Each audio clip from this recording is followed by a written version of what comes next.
হ্যাঁ ভাই, প্রশ্নটা করুন। ডক্টর মহাদেব, আমি আমি প্রাইভেট প্র্যাকটিস করি। গত পরশুদিন আমি আব্দুর রহিম গ্রিনের লেকচার শুনতে গিয়েছিলাম। তাকে একটা প্রশ্ন করেছিল একজন মেডিকেল স্টুডেন্ট। তার প্রশ্নটা ছিল বেহেশত নিয়ে, যারা ইসলাম মানে তারা বেহেশতে যাবে আর বাকি সবাই যাবে দোজকে। এটা কি বিস্তারিত বলবেন? ধন্যবাদ। ভাই, আপনি প্রশ্ন করলেন যারা ইসলাম মানে তারা বেহেশতে যাবে আর যারা ইসলাম মানে না তারা দোজখে যাবে। তার মানে কি মুসলমানরা সবাই বেহেশতে যাবে আর অমুসলিমরা দোজখে যাবে?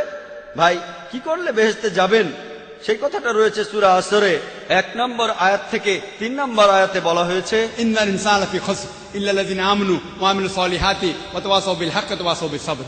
মহাকালের শপথ, মানুষ জাতি অবশ্যই ক্ষতিগ্রস্ত তারা বাদে যারা ঈমান আনে, যারা সৎকর্ম করে, যারা মানুষকে সত্যের উপদেশ দেয় অর্থাৎ দাওয়া, আর যারা মানুষকে ধৈর্যের উপদেশ দেয়। কোন মানুষ বেহেশতে যেতে চাইলে তার 4টা জিনিস লাগবে: ঈমান, বিশ্বাস, ইসলামের স্তম্ভগুলির মধ্যে একটা সৎ পথে কাজ, মানুষকে সত্যের উপদেশ দেয়া আর মানুষকে ধৈর্যের উপদেশ দেয়া। এই 4টা জিনিসের একটাও বাদ গেলে স্বাভাবিক পরিস্থিতিতে আপনি বেহেশতে যেতে পারবেন না।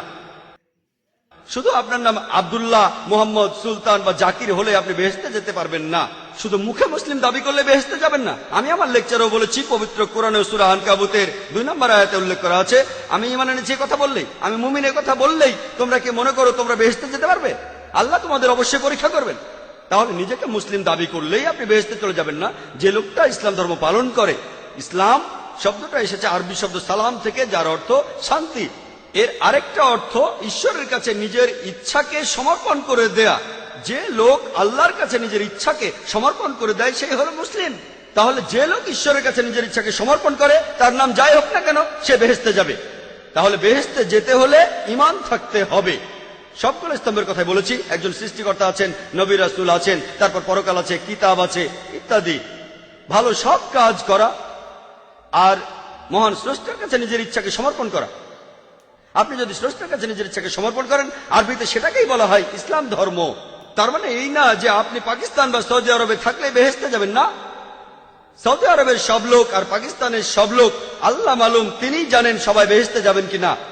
তাহলে সেই লোকগুলোই বেহেশতে যাবেন যারা আল্লাহ তাআলার নির্দেশগুলো মেনে চলে, যে আল্লাহ তাআলার নির্দেশগুলো মেনে চলে। আর আমি আমার লেকচারে বলেছি, যদি আপনারা ঈশ্বরের এই নির্দেশগুলো মেনে চলেন, শুধুমাত্র নাম দিয়ে নিজেদেরকে মুসলিম বা মোহাম্মদ বা আব্দুল্লাহ বলে আপনারা বেহেশতে যেতে পারবেন না। নাম বদলানো এখানে আবশ্যিক নয়। একটা নাম গ্রিন, এটা মুসলিম নাম নয়। এই নাম নিয়ে আপনি বেহেশতে যেতে পারবেন না এমনটা নয়। ইনশাআল্লাহ তিনিও বেহেশতে যাবেন। তিনি মুসলমান হয়েছেন, আগে খ্রিস্টান ছিলেন। তাহলে নাম দিয়ে বেহেশতে যাবেন না, ভালো কাজ থাকলে যাবেন। ঈমান, সৎ কাজ, মানুষকে সত্যের উপদেশ দেয়া, ধৈর্যের উপদেশ দেয়া। যদি ভালো কাজ করেন, আপনার ঈমান থাকে, মানুষকে সত্যের আর ধৈর্যের উপদেশ দেন, ইনশাআল্লাহ তাহলে সেই লোক বেহেশতে যেতে পারবেন। আশা করি উত্তরটা পেয়েছেন। একজন অমুসলিম বোন। জি। আমার আগের প্রশ্নের উত্তরে আপনার যুক্তি আর পরিসংখ্যানটা শুনলাম, কিন্তু আমি একটা ব্যাপার পরিষ্কার করতে চাই।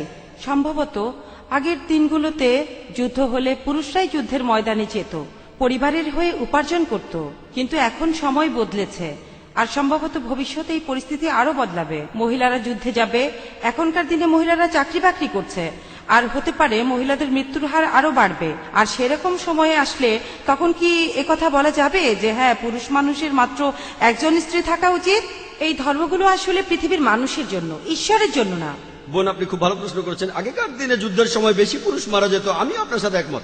এখন সময় বদলে গেছে, কিন্তু তারপরে এখনো যুদ্ধে পুরুষই বেশি মারা যায়।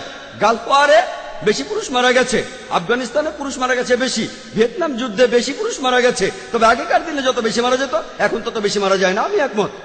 এখনকার দিনে আমি বলেছি, ধূমপানে যে মানুষগুলো মারা যায় তাদের বেশিরভাগই হলো পুরুষ। মদ খেয়ে যারা মারা যাচ্ছে তাদের বেশিরভাগই পুরুষ। অ্যাক্সিডেন্টে মারা যাচ্ছে বেশি পুরুষ। আমি আপনার সাথে একমত যে মহিলারাও এখন যুদ্ধে যাচ্ছে। আর আমেরিকাতে কি ঘটনা ঘটলো, কয়েক বছর আগে আর্মিতে মহিলা সেকশন খোলা হলো। মহিলারা আর্মিতে, তখন থেকে মহিলার আর্মিতে যেতে লাগলো। আপনি কি জানেন সেই সময়কার আমেরিকার প্রেসিডেন্ট তিনি ছিলেন বিল ক্লিন্টন। হ্যাঁ, বিল ক্লিন্টন।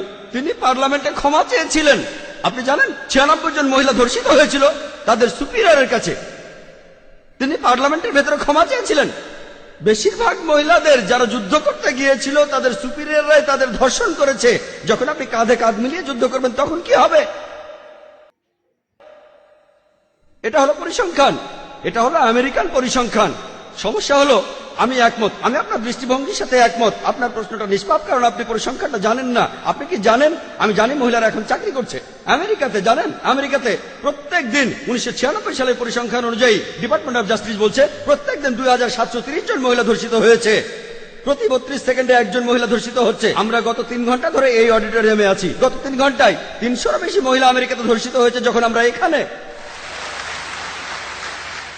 এখন ইসলাম মহিলাদের কাজ করার বিরুদ্ধে নয়, ইসলাম মহিলাদের কাজ করতে বাধা দেয় না। তবে ইসলামে আয় উপার্জনের দায়িত্বটা হলো পুরুষের। মহিলা কাজ করলে ভদ্রোচিত কাজ করতে পারে, এমন কাজ না যে মডেলিং, নাচা, গান গাওয়া অথবা পুরুষদের সাথে মেলামেশা করা। মহিলাদের কাজ করার অনুমতি আছে বোন, কিন্তু যে কাজগুলো অসম্মানজনক সেখানে সম্ভাবনাটাই বেশি যে আপনাকে ছোট করা হবে, অবিচার হবে। কিছু বলতে চান আপনি? আমি মহিলাদের অসম্মানজনক কাজের কথা বলছি না, আমি ভালো কাজের কথাই বলছি। যেমন গাড়ি চালানো। পৃথিবীতে এখন মহিলা গাড়ি চালকের সংখ্যা বাড়ছে। ধরেন আমরা ভবিষ্যতের অবস্থা অনুমান করে নিলাম যে মহিলারা বাইরে বেশি কাজ করছে, তাদের মৃত্যু হার বেড়ে গেছে। সেরকম সময়ে কি এমন ধর্মের প্রবর্তন করতে পারি যেখানে পুরুষের মাত্র একটাই স্ত্রী থাকবে? আমি বর্তমান সময়ের প্রেক্ষাপট নিয়ে বলছি না, সব ধর্মের কথাই বলছি। আমার প্রশ্নটা হলো, সময় বদলানোর সাথে সাথে আমরা কি আমাদের ধর্মটাকেও বদলে নিতে পারি? বোন একটা সুন্দর প্রশ্ন করেছেন যে সময় বদলানোর সাথে সাথে ধর্মকে বদলাতে পারে কিনা। যদি ধর্মটা নিখুঁত না হয়ে থাকে তাহলে পরিবর্তনের প্রয়োজন আছে, কিন্তু নিখুঁত হয়ে থাকলে পরিবর্তনের কোনো প্রয়োজন নেই। তাহলে ধর্মের ভেতরে যদি সমস্যা থাকে, সেজন্যই আমি বলেছি মাত্র একটা ভুল বের করে দেখেন। আপনি বলছেন যদি এমনটা হয়, যদি এমনটা হয় 100 বছর পরে যদি মহিলারা বেশি বেশি কাজ করে তাদের মৃত্যুর হার বেড়ে যায়, যদি পৃথিবীতে মহিলার সংখ্যা কমে যায়, অনেকগুলো যদি। বোন, সৃষ্টিকর্তা ভবিষ্যতের কথা ভালো জানেন, আপনি আমি জানি না। সৃষ্টিকর্তাই ভালো জানেন। তিনি বলেছেন যে একজন পুরুষ একাধিক বিয়ে করতে পারে, আবশ্যিক নয়। যদি আপনার কথা মেনে নেই, যদি আপনার কথা মেনেও নেই, মহিলাদের সংখ্যা সমান হয়ে যাবে। মুসলিম পুরুষরা যে একাধিক বিয়ে করবে এটা আবশ্যিক না। আমার মাত্র একজন স্ত্রী, আমার স্ত্রী মাত্র একজন, আর আমি তাকে নিয়েই সন্তুষ্ট, আর বিয়ে করতেও চাই না। এটা কোনো সমস্যা না। কেউ যদি করতে চান তাতেও কোনো সমস্যা নেই। বিয়ে করতে চাইলে করবেন, না চাইলে করবেন না। তবে একাধিক বিয়ে করলে তাদের সাথে সুবিচার করতে হবে। বোন, আমাদের সৃষ্টিকর্তা মহান ঈশ্বর, তিনি ভবিষ্যৎ জানেন। যেমন ডাক্তাররা বলেন সায়ানাইড খাবেন না, কিন্তু ধরেন সায়ানাইড আমার কোনো ক্ষতি হয় না। উদাহরণ দিচ্ছি, ডাক্তার জানে, কিন্তু ডাক্তাররা মানুষ, তারও ভুল হতে পারে। মহান সৃষ্টিকর্তা তো সবার উপরে বড় ডাক্তার, তিনি সবচেয়ে বড় ডাক্তার, তিনি আমাদের প্রয়োজনটা জানেন। সেজন্য আমি বলছি, এখন আপনি কোরআনের একটা ভুল দেখান, আগামীকাল হয়তো একটা কিছু হবে, সেদিন ইনশাআল্লাহ আপনি আমাকে প্রশ্ন করবেন আর আমিও আপনাকে উত্তর দেব।